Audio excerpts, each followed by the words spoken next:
देश में लड़ाई जो है ना हिंदू मुसलमान की है ही नहीं। आप कोई सा राज उठा के देखो, सब लोग इकट्ठे रह रहे थे। ये हिंदू मुसलमान की हुई कहाँ? ये हुई तब जब पिछड़े और दलित वर्ग के लोगों को संविधान में बराबरी के अधिकार मिले, वोट का, नौकरी का, आगे बढ़ने का और समान। 1912 के बाद जो है ना बहुत सारे चेंजेस हुए। मैं तो दलित वर्ग के लोग बैठे हैं। 1920 में बाबा साहब अम्बेडकर ने पहली बार सार्वजनिक स्थल से पानी पीने का अधिकार हमें दिलाया, जब उन्होंने महार चौर आंदोलन किया। क्या था उसमें? कुत्ता बिल्ली पी सकते थे, लेकिन शूद्र अछूत्री पी सकते थे। ये 20 साल 100 साल पुरानी बात है। तो हमें जो कुछ मिला ना, इसलिए हम लोग बाबा साहब को करते हैं। लेकिन बाबा साहब को किसी कारणों से ना, सिर्फ बाबा साहब को लोगों ने सोचा कि तो एक जाति के हैं, इन्होंने दलितों के लिए किया। लेकिन बाबा साहब अम्बेडकर ने पिछड़ों के लिए 340 में किया और 41-42 में दलितों के लिए किया, आदिवासियों के लिए किया। वो तो बड़ा भाई कहते थे, वो हमेशा अपर क्लास की बात कर रहे थे। लेकिन हमारे नेताओं ने सब बिगाड़ दिया, अपने नीचे बांटा। और मैं आपसे कह रहा हूँ, पढ़े लिखे लोगों, अगर अपने बारे में सोचोगे तो आपका व्यक्तिगत भला हो जाएगा, जैसे हम नेताओं का हो रहा है। सोसाइटी को क्या दे रहे हैं भाई? अगर हम आरक्षण लेते हैं, किसी ना किसी का हिस्सा तो लेते हैं अपने में से, या नहीं लेते? क्या दे रहे हैं उसे? हमारे लोगों ने तो ये नीयत पकड़ रखी है कि अगर कोई अपना आगे बढ़ रहा है, उसकी टांग खींचनी है। हमें दूसरे लोगों से सीख लेनी चाहिए। अगर हम सीख नहीं ले सकते तो हमें और जानवर में कोई ज्यादा फर्क नहीं। ठीक है ना? हालत ऐसे एक जैसे है नहीं है, बताओ कुछ बदलाव है? नहीं। गांव देहात में क्या हालत है? सेम है नहीं है? सेम है। फिर लड़ाई कैसी? एक एक जगह जमीन पर लड़ जाते हैं। और ये इस आंदोलन को लड़ने के लिए कहाँ है वो लोग जिनको नौकरी चाहिए? और अगर ये लोग लड़ रहे हैं, कल इनके उनको उंगली उठाएंगे, अरे साहब वो तो ये कर रहे हैं। जो लोग लड़ रहे हैं वो तो लेंगे ही, वो क्यों नहीं लेंगे? अब तुम लोग यहाँ हो, अपना समय खराब कर रहे हो, आंदोलन कर रहे हो, लाठियां खा रहे हो, परिवार को छोड़ के पड़े हो, तो तुम्हें अगर तुम आगे बढ़ोगे तो तकलीफ बहुत सारे लोगों को होगी। लेकिन उनकी चिंता मत करो, अपने काम पे ध्यान दो। इससे एक संदेश बनेगा, जैसे किसानों ने बना रखा ना, ये भी बनेगा कि भाई अपने हक के लिए लोग लड़ रहे हैं। कल का फिर हमारा आंदोलन रहेगा। मैं बस अब लाइव कर लूँ है, मैं बता दूं कि हम लोग यहाँ हैं और यहाँ जो है ये युवा पीढ़ी जो है ना, वो कुछ फैसले करने के लिए बैठी है कि अब वो गुलामी नहीं सहेंगे। बताओ, अच्छा गुलामी पढ़े लिखे इंसान के लिए गलत है या नहीं है? बताओ। तो मैंने जो हमें साइंस ने पढ़ा ना, वही मैंने आपसे बताया। मैंने कुछ अपनी तरफ से नहीं बताया, तो मैंने बिल्कुल नहीं बताया। वही बताया जो आप लोगों ने और मैंने साइंस में पढ़ा किताबों में। अगर मेरा ब्लड ग्रुप ए भी पॉजिटिव है ना, तो आपको चढ़ नहीं सकता। 2 ब्लड ग्रुप ऐसे हैं जो चढ़ सकते हैं, जैसे ओ निगेटिव और ओ पॉजिटिव, जो सर्वा आ रही है, सर्वा गराई है। वरना होता है ए वाले के बी वाला लग जाए, मर जाएगा, इन्फेक्शन हो जाएगा। तो इसलिए कह रहा हूँ, लिखे लोग ज्ञान को प्राप्त करें, ज्ञान लें और ज्ञान के बाद जो है ना फैसले लें। तथागत बुद्ध कहते थे कि आप भीड़ की मत सुनो। कोई भीड़ का है ना बहुत सारी, ये बात मानो तो मत सुनो उनकी। कोई बहुत पढ़ा लिखा व्यक्ति का मत सुने, आप अपनी बुद्धि का प्रयोग करो। उन्होंने कहा आपो दीपक बाबा, अपना दीपक, आप में बुद्धि है, आप पढ़े लिखे, आप में क्षमता है, आप अपने फैसले सुनो और जो आपको सही लगे उसको करो। ठीक है, अब मैं लाइव कर लूँ है यार, मुझे पानी पिलवा देना कोई।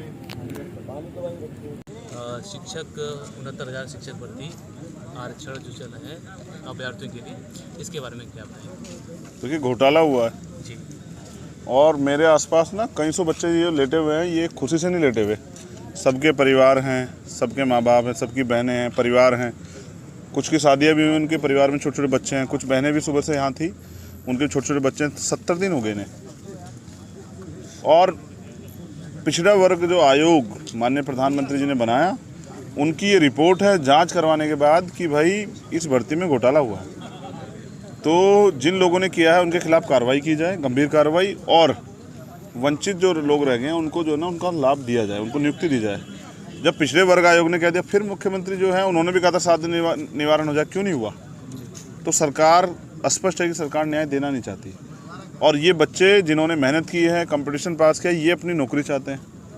तो मैं इस आंदोलन में समर्थन करने आया, क्योंकि परसों जब ये गए थे बीजेपी कार्यालय तो बहनों के कपड़े फाड़ दिए गए, उनके साथ मार पिटाई हुई, उनको अपशब्द कह गए, उनको बेइज्जत करके जो है ना पुलिस द्वारा भी और सरकार के लोगों द्वारा भी लाठियाँ खूब फटकारी गई। और ये वही सरकार है जो बहनों के लिए बड़ी बड़ी बातें करते हैं। ये वो देश है जहाँ माताओं बहनों को देवी कह के पूजा जाता है, उन्हीं देवियों के साथ आप ये कर रहे हो तो आपकी कथनी और करनी में कितना फर्क है। तो मैं इसलिए यहाँ हूँ कि आंदोलन मजबूत हो और इनकी मांग को जो है ना मेरे माध्यम से पूरे देश प्रदेश के लोग सुने और सरकार जो है हठधर्मिता छोड़ के इनको न्याय दे। सरकार न्याय इनको क्यों नहीं दे पा रही, क्या वजह क्या है, इनको इतनी तवज्जो क्यों नहीं दे रही है? तवज्जो इसलिए नहीं दे रही है क्योंकि सरकार जो है ना, सरकार को पता है चुनाव के समय इनको जो है ना हम हिंदू मुस्लिम के फेर में घुमा के इनका वोट ले लेंगे, हर बार ऐसे होता है। लेकिन अब जो है क्योंकि ये 70 दिन से खुद देख रहे हैं तो इनको पता लग गया कौन इनका हितैषी और कौन इनका जो है ना विरोधी। तो क्योंकि अंदर से आरएसएस भाजपा के लोग वो दलित पिछड़ों के विरोधी हैं, उनकी मानसिकता है ये, इस वजह से वो न्याय नहीं देना चाहते। क्योंकि 18,000 नौकरियां मिलेंगी तो 18,000-15,000 परिवार जो हैं वो संपन्न होंगे और वो फिर अपने बच्चों को पढ़ाएंगे। जो आज टीचर बनेगा, टीचर समाज का आईना होता है, वो और लोगों को तैयार करेगा और वो अपने परिवारों को भी तैयार करेगा। तो 18,000 परिवार तैयार होंगे और फिर वो लोग बच्चे पढ़ेंगे, वो डॉक्टर बनेगा, कोई इंजीनियर बनेगा, कोई वकील बनेगा, कोई IAS बनेगा, IPS बनेगा। तो उनकी जो ना आर्थिक स्थिति में बदलाव होगा। सरकार नहीं चाहती, क्योंकि सरकार तो चाहती है कि देश का दलित पिछड़ा वर्ग जो है ना आर्थिक रूप से कमज़ोर हो जाए और ये मोहताज हो जाए कि सरकार के आगे हाथ फैलाए रखे। ये लोकतंत्र है, यहाँ जनता को अधिकार है और आर्टिकल 19 का प्रयोग करते हुए हम लोग आंदोलन कर रहे हैं, आंदोलन जारी रहेगा। क्या सरकार आज भी यही चाहती है कि ये वर्ग अभी भी गुलामी करता रहे? उनकी गुलामी करे इसलिए तो करा रही है सरकार। अगर सरकार ये चाहती, सरकार न्यायप्रिय होती, सबके साथ सबके विकास के नारे के पे खड़ी रहती, उनकी कथनी करनी में फ़र्क ना होता, तो क्या होता कि जब घोटाले की जांच होगी तो ये साबित हो गया कि घोटाला हुआ है, तो जिन्होंने किया उनको तो सज़ा देती और इन बच्चों से कहती भाई आप परेशान हुए, हम माफ़ी चाहते हैं, ये आपकी नौकरियाँ, वैकेंसियाँ लो, अपनी नियुक्तियाँ करो और आप जाके जो है ना प्रदेश की सेवा करो। क्यों नहीं कर रही? जब पता लग गया घोटाला हुआ है, घोटाला मतलब फ्रॉड यानी कि भ्रष्टाचार, तो उन पे 420 का मुकदमा क्यों नहीं दर्ज हुआ अब तक? तो जो मुख्यमंत्री बहनों की चीखें सुन के, इनकी लाठियों के आवाज़ से जो नौजवान परेशान हैं, तंग हो रहे हैं, इनकी आज मैं खुद बारिश में था, बारिश आ गई, सब लोग भीग रहे थे, पता नहीं कैसे कैसे अपने चादर उठा के जो है ना, यहाँ पे शेड की व्यवस्था नहीं है। हाँ, तो अब आप समझिए कि जब इनकी सरकार थी तो खूब आंदोलन करते थे, आज अगर कोई आंदोलन करना चाहे तो लाठियाँ बजा देते हैं। ये लोकतंत्र है? लोकतंत्र का मतलब तो ये होता है कि सत्ता को विपक्ष की भी सुननी पड़ती है और आम आदमी जिसको परेशानी उसकी भी सुननी पड़ती है। ये तो सुनना ही नहीं चाहते। तो ये जो डराने धमकाने की जो सरकार जो चल रही है ना, इसको जनता अब 2-6 महीने बाद जवाब देगी। क्या आपको लगता है कि सरकार संविधान को बिल्कुल भी नहीं मानना चाहती? नहीं मानते, नहीं आ रहा सच भाजपा के लोग संविधान को, संविधान विरोधी हैं वो। उनका जो अपना संविधान है, मनुवाद, मनुस्मृति, उसको मानते हैं। इसलिए ये जो लोग हैं ना संविधान को ख़त्म करना चाहते हैं। जो ख़त्म करना चाहते हैं कि ये कैसे ख़त्म करेंगे? हो जाएगा जिस तरह से लोग चाह रहे हैं। हम बैठे हैं तो हम करवाएंगे इन पे ख़त्म, इनका इलाज करेंगे हम जी, इनका भाजपा वालों का इलाज करेंगे अभी 6 महीने बाद।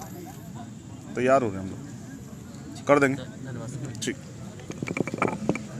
नमस्कार। जिस तरह से आज रात का सन्नाटा है, इको गार्डन में 69,000 शिक्षक भर्ती आरक्षण घोटाला, महाघोटाला इसको कहते हैं, जहां पे अभ्यर्थी 70 दिन से लगातार प्रदर्शन कर रहे हैं और सरकार के कानों में जू तक नहीं रेंग रही है। लेकिन आज आज़ाद समाज पार्टी के अध्यक्ष चंद्रशेखर आज़ाद जी जो आज यहाँ पे आ चुके हैं और उनका पूरा समर्थन इन अभ्यर्थियों के साथ आ गया है। और जिस तरह से आप देख रहे हैं और किस तरह से रात के समय सारे अभी भी बारिश हो सकती है, उसके बीच में ये सब लोग यहाँ पे रुके हुए हैं, संघर्ष कर रहे हैं और उसके साथ चंद्रशेखर आज़ाद जी भी आज इनके साथ में हैं। आप देख सकते हैं वो यहाँ पे पूरा समय दे रहे हैं और इनके साथ लगे हुए हैं। उन्होंने साफ कहा है कि जब तक इन अभ्यर्थियों को न्याय नहीं मिलेगा वो यहाँ से नहीं हिलेंगे।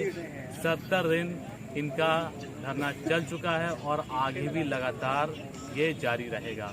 लखनऊ से राहुल महावलेश, जनतंत्र।